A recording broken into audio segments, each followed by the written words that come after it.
Have you ever set new goals or New Year's resolutions for yourself only to have them fall through the cracks?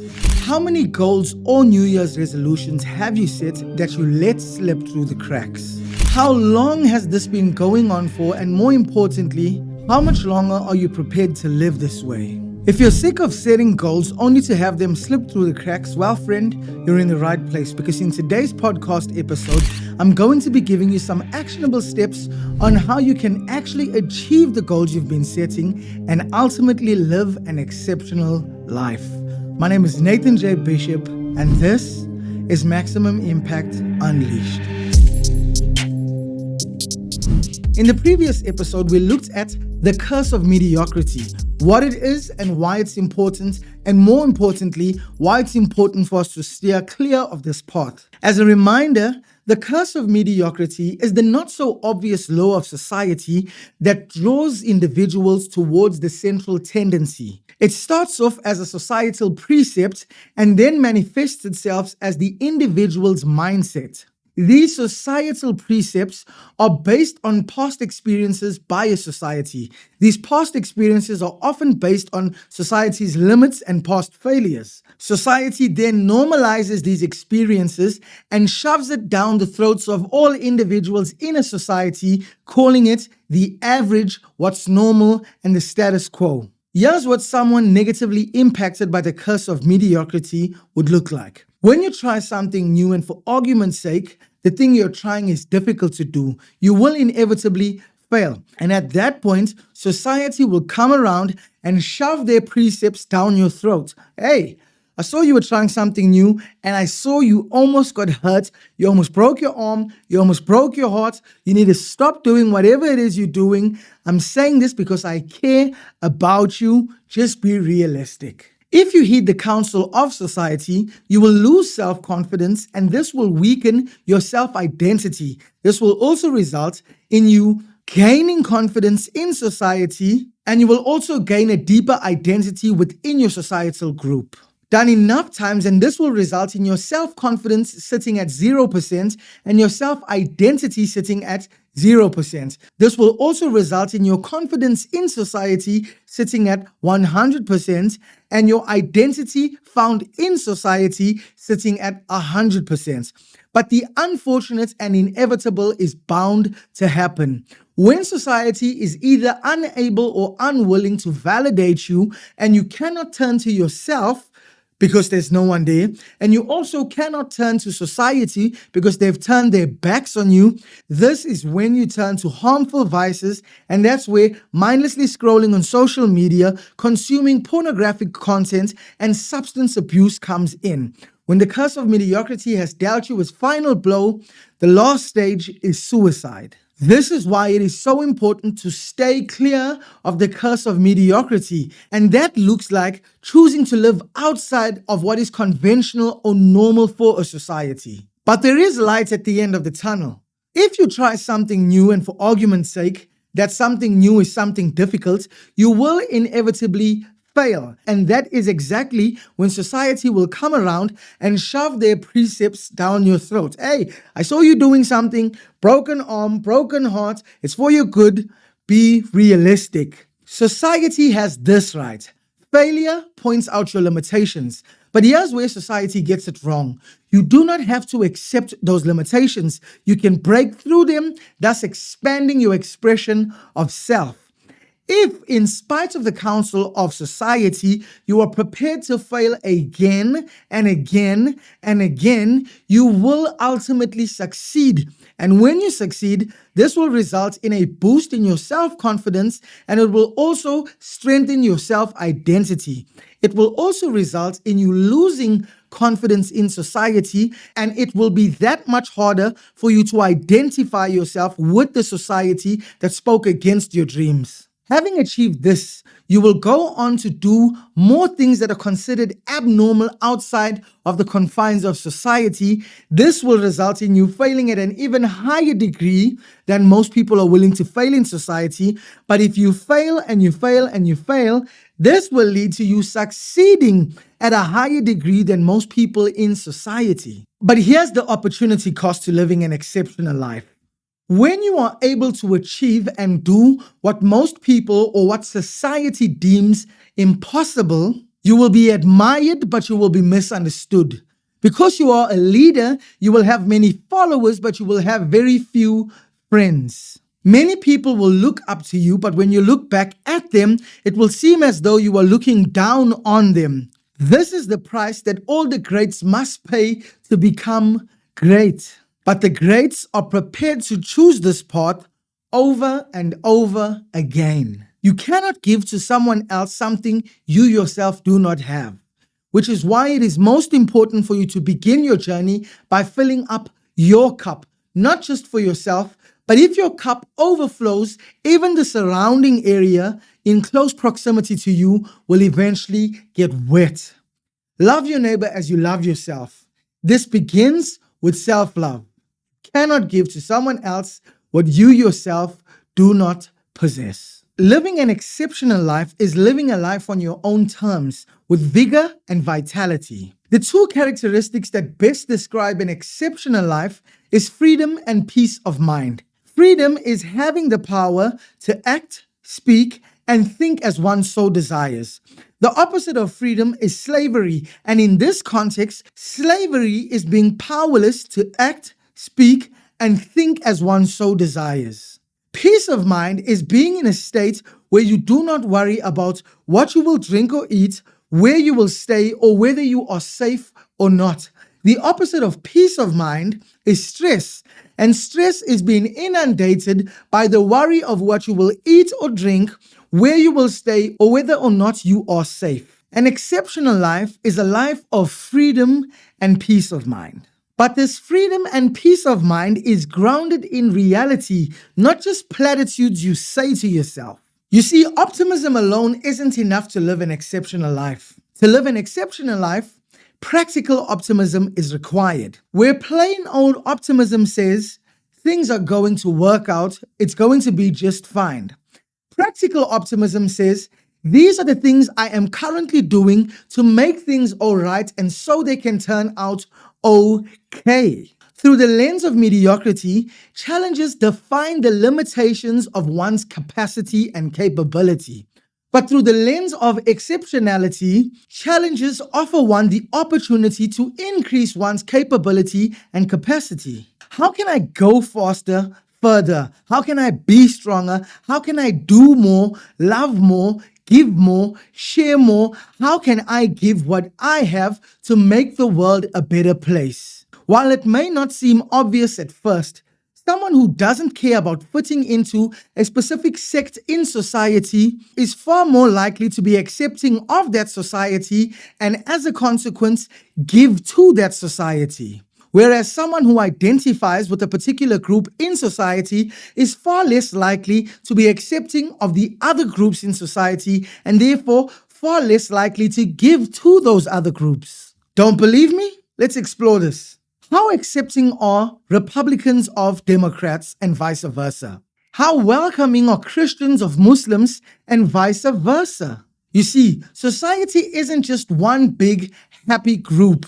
That is not the case. There are very many individual groups within society which hold very different beliefs, very different norms, very different agreements. And predicating harmonious living in a society on the fact that you and I agree isn't just unrealistic, it's also unhelpful. We are not the same. And so to live harmoniously, we must be able to function together and live together even though we disagree. I've said it before and I'll say it again.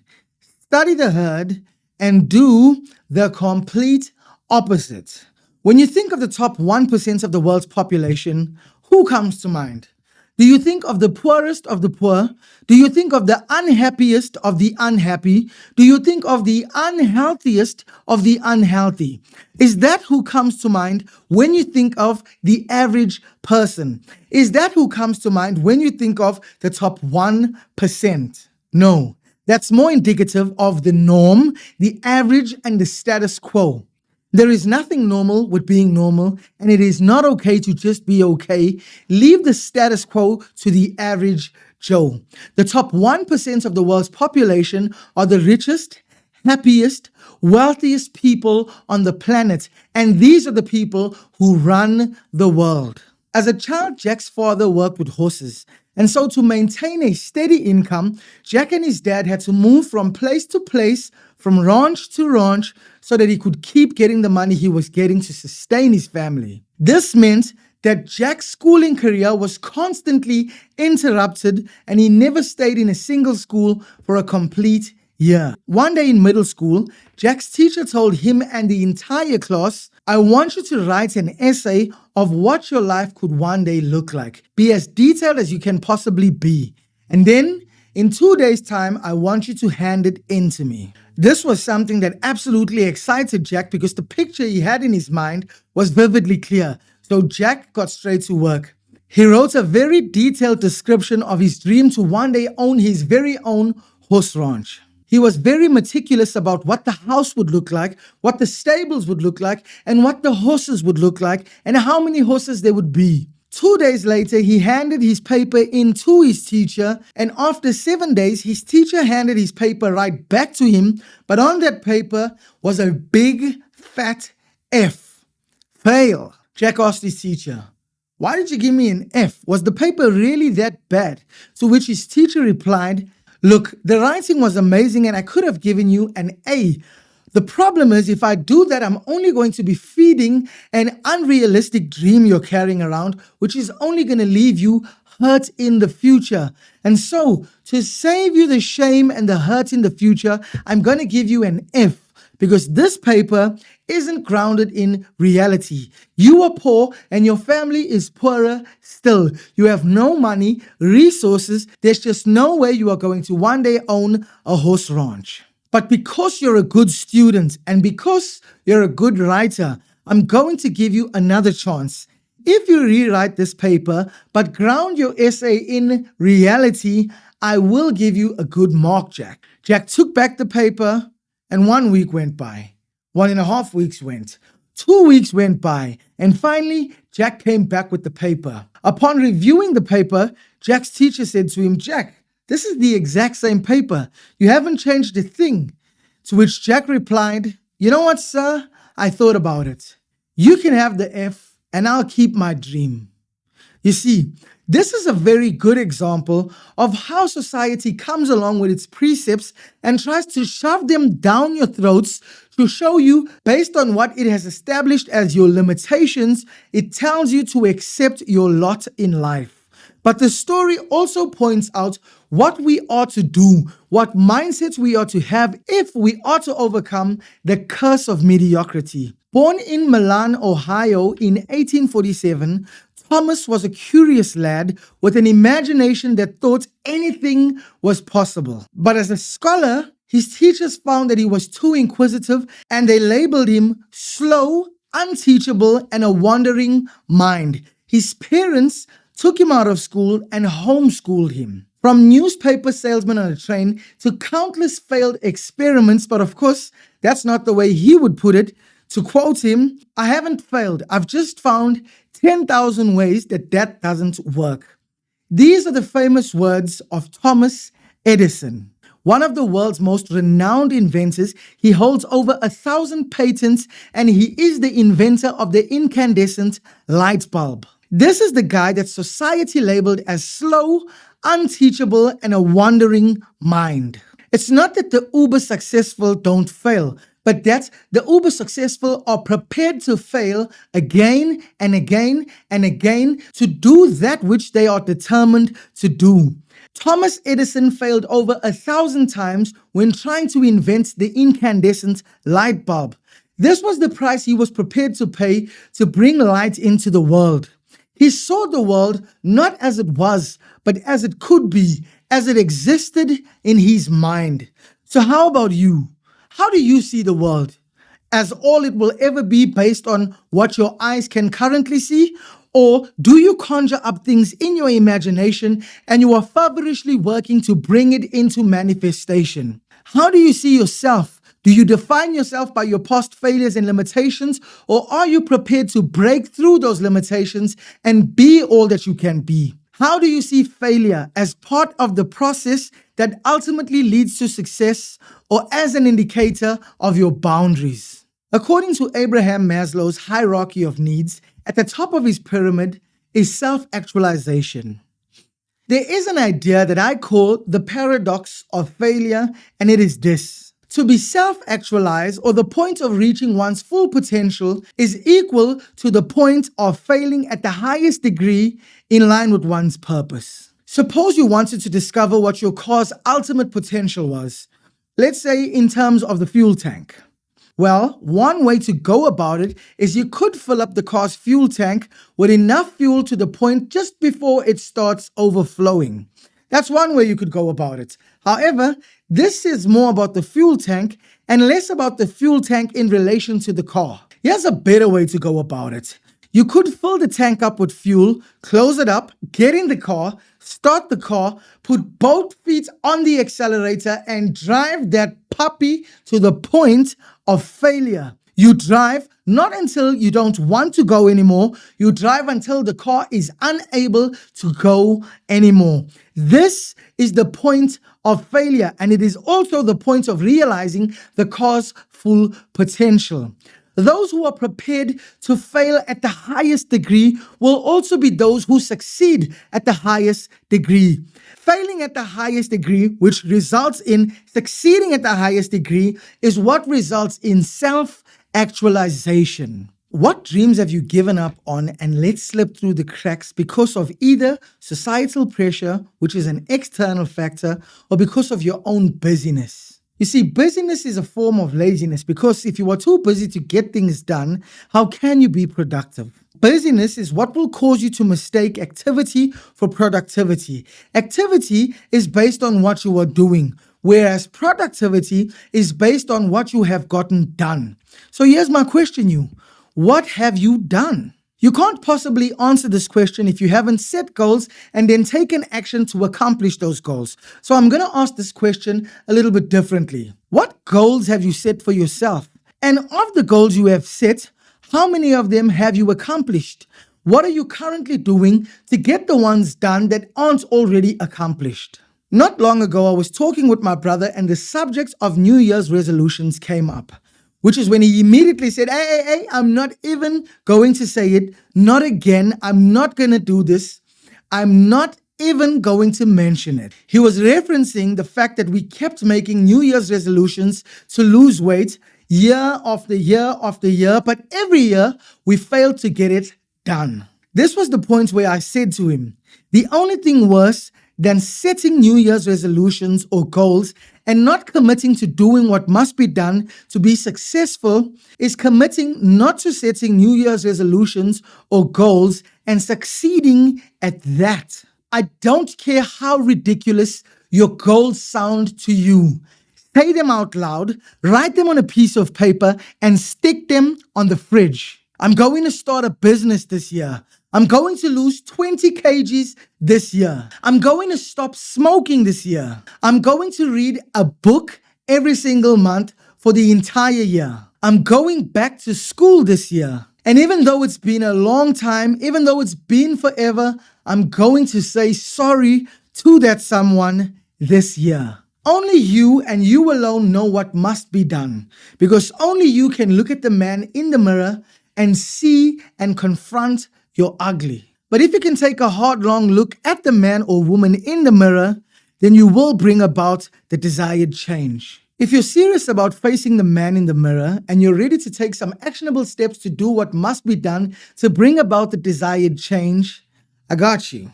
The key lies not in setting goals, but in setting goals and converting those goals to actionable goals. Let me explain. Suppose your goal was to lose 12 kgs by the end of the year. This is a good goal because it's time-based and it's probably achievable. Unfortunately, it is impossible to achieve this goal by simply setting the goal, and here's why. There is nothing you can do today to lose 12 kgs today. And because all you have control of is not the past, not the future, but the present, all actions taken must be grounded in the today. But linking the cumulative and compounding effect of each day in that year is what will lead to you losing 12 kgs in a year. To achieve the goal, you must reverse engineer the process into actionable steps that you can take in the here and now. Here's what that will look like. What can you do to lose 12 kgs today? The answer is obvious. Nothing. Okay, so since there are 12 months in a year and our goal is to lose 12 kgs, 12 divided by 12 is we need to lose 1 kg a month. What can you do to lose 1 kg today? The answer is nothing. Fortunately, there are 4 weeks in a month, and 1 kg divided by 4 is 0.25 kgs or 25 grams. Let's ask the question again. What can you do to lose 250 grams today? If your answer is nothing and you are prepared to gym 5 days a week, well, 250 grams divided by 5 is equal to 50 grams. Now, what can you do to lose 50 grams today? Well, according to research, to lose 50 grams today, you must burn 385 calories, which means to lose 50 grams a day, you must be in a calorie deficit of 385 calories, which means if you consume 2,000 calories a day, but you are able to burn 2,385 calories in that day, 5 days a week, every week for 12 months, at the end of 12 months or 1 year, you will lose 12 kgs. That, my friend, is the power of not just setting goals, but converting those goals into action goals. And this can be done for health, happiness, and wealth.